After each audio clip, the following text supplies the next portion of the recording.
Hi guys, happy Tuesday and welcome to the morning after. We're finally here, the big finale. There's a lot to talk about today. It really felt like they crammed, normally a 3-hour special for me feels a little like drawn out, but this felt like it was, they just crammed as much as they possibly could into 3 hours. It was pretty intense. I'm gonna go in chronological order as I always do here. It feels like we're going like way back. We pick up with Peter, and of course it ends at this sort of cliffhanger. They're both teary-eyed, and what I wrote about this was I love how she brought up her 5-year relationship as with the context of I've been here before. Like she was having a deja vu with a guy who, loves her, but just isn't ready to take that next step. Obviously, it's a little more understandable in Peter's case because it's not 5 years, but I felt like she wasn't being unreasonable. Like she had been there and it sort of legitimized her tears in that moment. And shocking, there was no resolution with Peter. That was not surprising at all. Okay, we move on to Bryan. His fantasy suite date.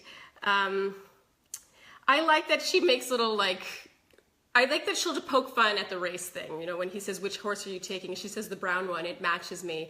I love that she does this. I love how she just sort of, it can be so casual about it. And sort of like last week when she was like, what, I'm black, what? I thought it was really endearing. Yeah, the fantasy suites felt really skimmed over in this episode. Normally there's a little more like making out on the bed, and then, they kind of like backtrack out and you hear the lights flick off and the door lock. It definitely felt like it was just sort of skimmed over. So we move on to the rose ceremony.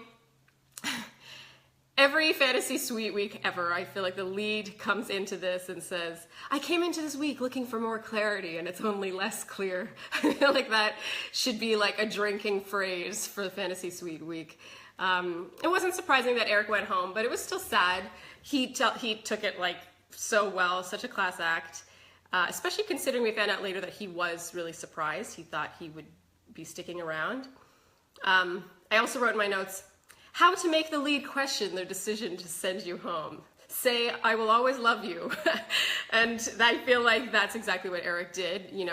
She had a moment where she was like, oh, did I make a mistake? He was just so kind. I think that it does not make it, it's obviously a difficult position for the lead, and so when someone's like, makes it difficult on them, it just, when they're like, okay, I understand, they're a little teary-eyed, it's so much easier on everyone, and if anything, just makes you look better, not only for America, but also in the lead's eyes. Moving on, so much to get through. Final date with Bryan.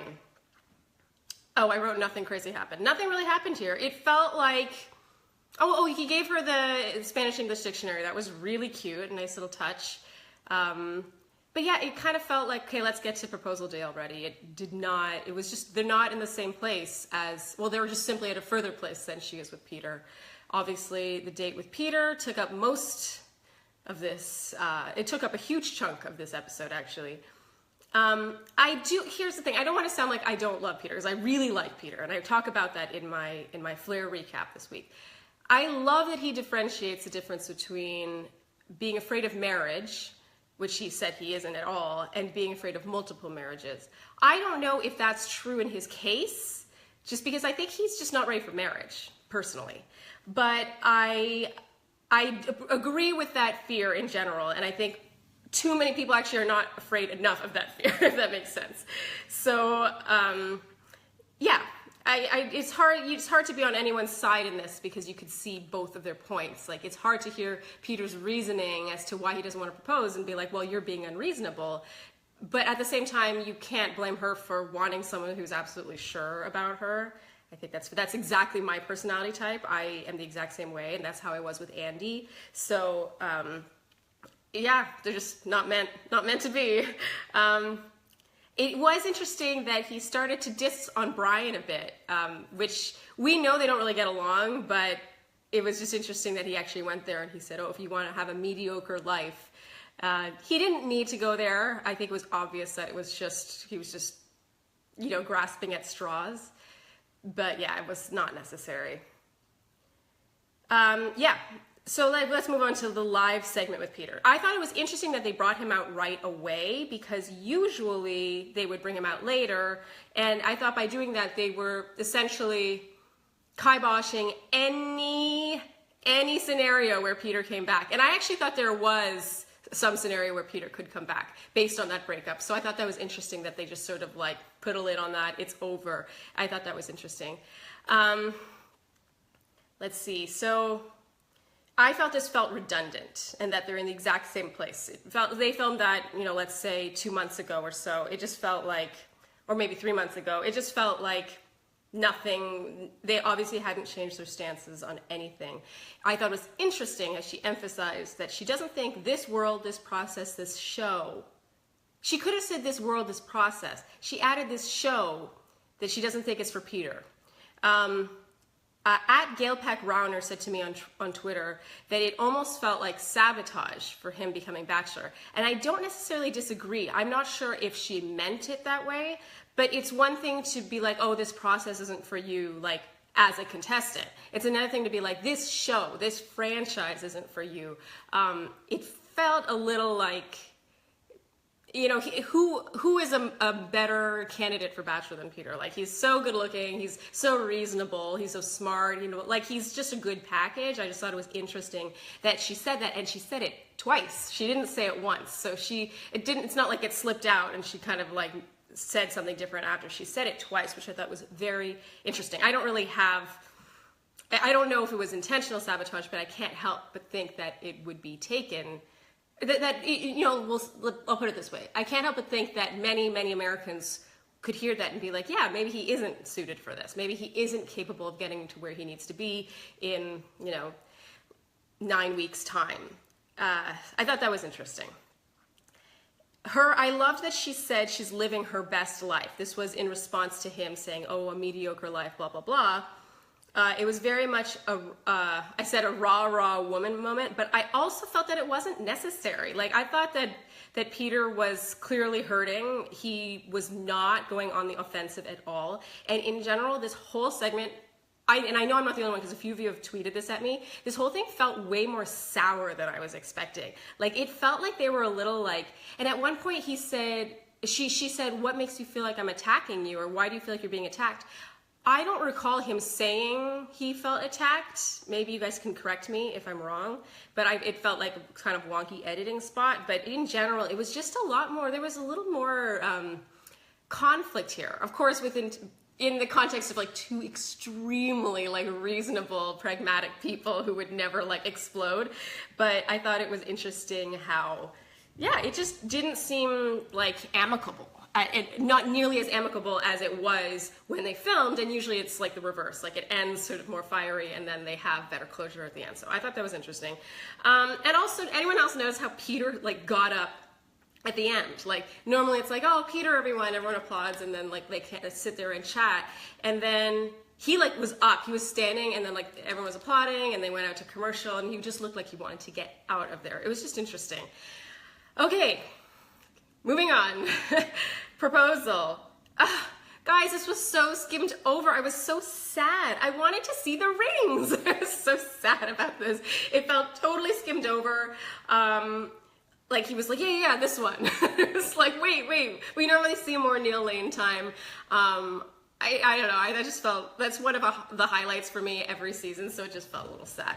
I thought it was really cute how he tried to kiss her when she was giving her speech, which obviously revealed that she was picking him, and he just like tried to go in for a kiss. It was really cute. God, they're really cute together. They were just glowing. I have nothing bad to say about them as a couple. I think they're so sweet, especially how I don't know if you guys noticed this, but like at the end they do this Bachelor in Paradise preview. It's like the final 5 minutes, and they show this preview for Bachelor in Paradise, and it's just like such a shit show. And then they go back, then they shoot back to Rachel and Bryan, and I wrote in my notes that they just look like angels. Like in comparison to Bachelor in Paradise, the two of them were just like, heart eye emojis. It was very cute. Anyway, I love them as a couple. Congratulations, happy couple. They can do no wrong. I think they're very sweet, and I think they have a really good chance. Like, I feel like I trust her. I was talking with my mom about this. I'm at home. I don't know if you noticed. I'm in Ottawa. This is not the usual backdrop. And I was watching with my mom last night, and we were discussing this. And I said, I really trust her. Like, if, you know, Bryan is like, he seems great. But what I really trust is her ability to pick someone for herself, because she is so pragmatic, so realistic. She was really not cool with sort of falling in love at a fast pace on her own season. She's just really grounded and smart and has a real job, which she's gone back to, and she's just got her shit together. And so, I don't know, based on all that, she's obviously intelligent and discerning. I trust her ability to pick someone for her. So I think, good job, yay. Okay, I'll get to your questions now. At SamLow28 asked, do you think Peter will be the Bachelor even with Rachel's comment about him not being right for the show? Yeah, like I said, this felt a bit like sabotage, maybe unintentionally so. I still think he will be. One of you, I don't know how to scroll up and, oh wait, Aaron Stewart asked, do you think, could I see Eric becoming the new Bachelor? So I'm going to sort of tie this into the same answer. I can see Eric becoming a new Bachelor, but I think he's a little young seeming. Does that make sense? Like, I think that he's not, I think he's so endearing and he's so honest and he's just so, I think that he's just not, like, he doesn't seem like he has his shit together enough in life. And that's the thing. He could have his shit together. Like, he actually probably does. It's just he doesn't seem like it. To me, he seems a little more boy. Like, he seems younger. And especially the lack of, like, relationship experience. I can see that not working in his favor when it comes time to pick someone. And that said, I still think Peter will be Bachelor. So, whether or not that changes with Paradise and everything, because we know from experience that, you know, this time last year Nick was going on Paradise and that changed everything. We all thought it was going to be Luke before that, so who knows, maybe someone will be a shining star on Paradise and, you know, come and poach it from Peter. But I still think at this moment that it's going to be Peter. Next question. At Daphne1977 asks, you called Bryan from the start, so hats off. Thank you, Daphne. What was the first thing that made you think he might be the one? Okay, first impression, I mean, obviously, like, it's such a cop-out to say first impression rose, but it's not uncommon on the Bachelorette, not on the Bachelor, but on the Bachelorette, for the recipient of the first impression rose to be the winner. I think women are just sort of better at knowing instantly and what, you know, having a connection with someone instantly. And that their first conversation, he right off the bat said, look, I'm 37 years old, I'm like ready for this. And she, you know, clearly liked that he had like a real profession. She said, I love that, when he said that he was 37. And he is by far the oldest. I mean, maybe not by far. I mean, the next oldest was Kenny, he was 35, I think. But suffice to say, a lot of the guys were in their late 20s or early 30s. She says, I love that. Specifically to him saying he's 37, I think that that speaks volumes. She wants someone who's a little more established, a little older, maybe knows what he wants a bit better. And that absolutely that theme came into fruition, I think, last night. Lastly, the boy Dello, at the boy Dello asks, what did you think about the format of last night's finale? I found it super annoying.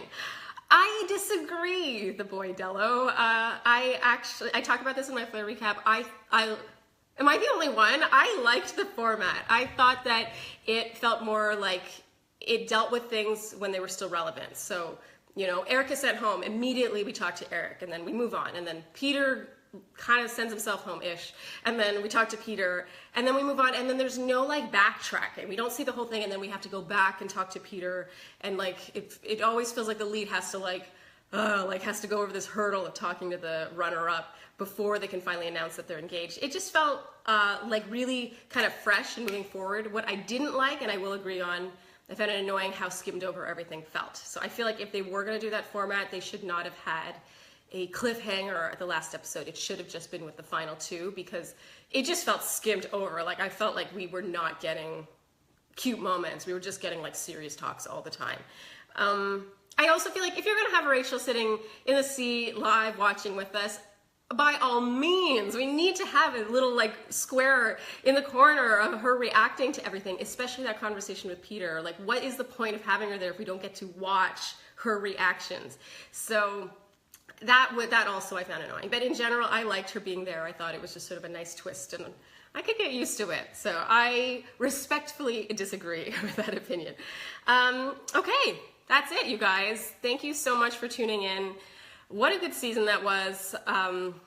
It's rare that at the end of a season of watching so much of a lead that you still like adore them as much as you did in the beginning, and I absolutely feel that way.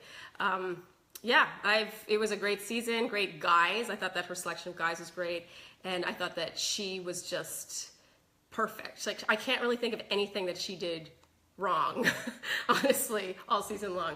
And obviously she seems very happy, so she definitely did it right for her. So thank you for tuning in to The Morning After, you guys. I appreciate it. Be sure to read my Flare recap, which will come out in a little bit, and my Pretty Pandas recap, which will come later in the week. And yeah, I will see you guys on Paradise, or here talking about Paradise. Okay, bye.